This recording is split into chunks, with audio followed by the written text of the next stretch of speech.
जय जगन्नाथ नुआ अध्याय मु डॉक्टर सुनील कुमार रथ पुणी आपन स्वागत जनाऊँ। आज आम पाखे खबर रही आमे विभिन्न हॉस्पिटल उपरे जेतेबेले खोलताड़ करथिलु जानिबाकु पाइथिलु जे हॉस्पिटल मध्यरे डॉक्टर एवं अन्य स्टाफ मानकु जोता एलाउ रही किंतु पेशेंट किंबा पेशेंट का संपर्कियों को हॉस्पिटल मध्यरे जोता को बारण करा जाउछि। आमे याको दृढ़ विरोध करथिलु आगामी दिन रे पूर्व दिन रे मध्य रे आमे याको विरोध करथिलु। एबे ए मामला जाई पहुंची राज्य सरकार पाखरे एवं केंद्र सरकार पाखरे आमे मामला रे दाबी करिछु जे हॉस्पिटल मध्य रे जोता पिंधिबा को बेआईन घोषणा काहेकि करा जायछि। डॉक्टर जेतेबेले जोता पिंधि परिबे जने पेशेंट काहेकि पिंधि परिबो नाही। डॉक्टर जेतेबेले बाहर जोता पिंधि चेंबर को जिबे सिक्यूरिटी गार्ड बाहर जोता पिंधि भीतर को जिबे अन्य स्टाफ मध्य सम परिमाणर बाहर पिंधि भीतर को जिबे किंतु पेशेंट मानको एठी बाहर जोता रखि भीतर को जिबा पई बाध्य करा जाउछि। केवल बाध्य करा जाउ नै एठी मध्य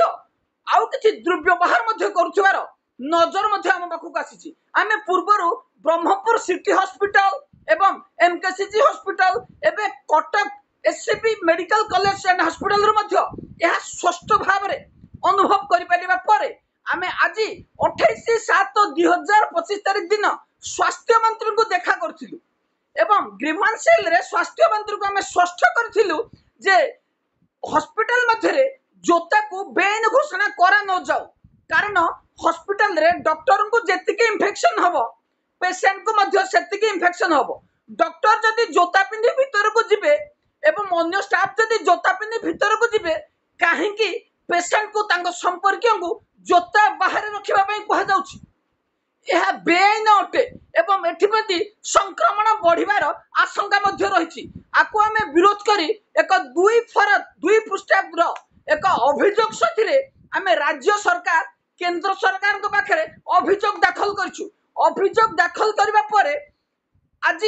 स्वास्थ्य मंत्री एससीपी मेडिकल कॉलेज रो सुपरिटेंडेंट को तदंत करी 7 दिन मध्य रिपोर्ट दाखल करबा पई कोर्टा निर्देशनामा जारी करछन्ती। आगामी दिन रे एही संबंधी मामला को दृढ़ विरोध करा जिवो एवं एही मामला मध्य आमे राष्ट्रपति प्रधानमंत्री एवं chief secretary government of Odisha को विभिन्न गवर्नर को मध्य दाखल कर सारिछु। कौन से सरकारी किंबा बेसरकारी हॉस्पिटल रे एही नियम को लागू करा जाई पारिबो नाही। जदि डॉक्टर एवं अन्य स्टाफ जोता पिंधिबे तो संपर्क रोगी एवं रोगी संपर्क मध्य जोता को पिंधिबे तांको बारण करा जाई पारिबो नाही कारण एठी स्वस्थ जे हॉस्पिटल रे कर्मचारी किबा डॉक्टरंकर जोता रे सैनिटाइजर करी रखा जाउ नाही किबा से माने जेतले चेंबर रे होचंदी अन्य जोता को व्यवहार करू नाहंती बाहर जो जोता पिंधि जाउछंती सेही जोता को ही व्यवहार करा जाउछि। तेणु एही संबंधी मामला जेतले हमें नजर को आसीतिला हमें 24 तारिख दिन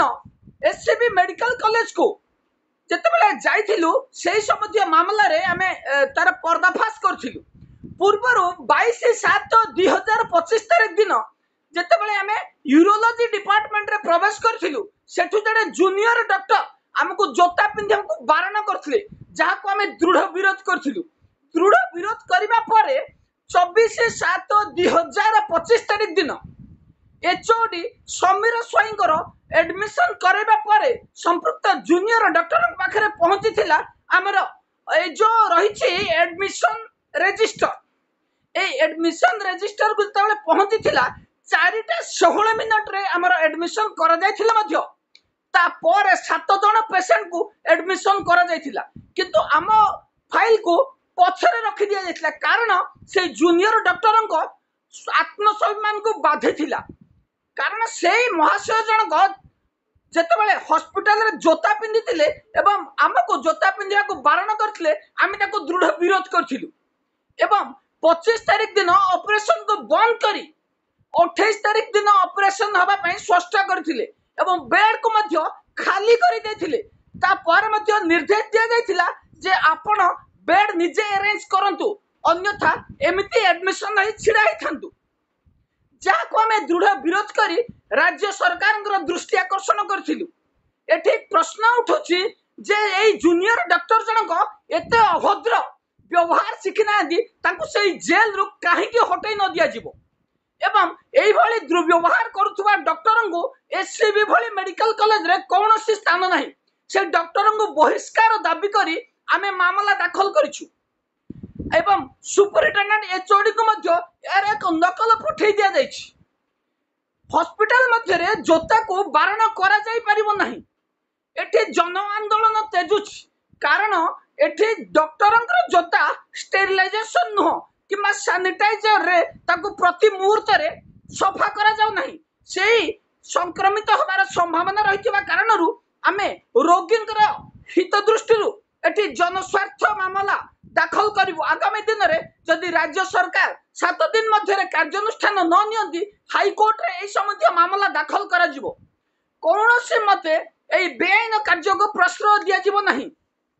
तेणु आमे जनसाधारण को अनुरोध करिवु जे जो हॉस्पिटल रे एई भली विशृंखला रहिछि हॉस्पिटल रे स्टाफ किबा डॉक्टर माने जोता पिंधिबे किंतु आपण को बारण करिवे ताको आपण दृढ़ विरोध करंतु एवं हमको सहयोग करंतु एठी आमे आपण मानकर उत्तम स्वास्थ्य एवं आपणकर अधिकार नै लड़िबु एवं एठी आमे हाई कोर्ट रे मध्य मामला दाखल करिवु कौनसे मते बेआईन कार्य को आमे प्रश्रय देबा नै जोता पिंधिबे को समर्थन करूछंती हमको कमेंट बॉक्स रे जणांतु एवं आपणकर मत रखंतु आगामी दिन रे आमे एई संबंधी मामला हाई कोर्ट रे खूब शीघ्र दाखल करिवु आपणकर न्याय पई आमे लढिबु आज पई एतिके रहउची नमस्कार।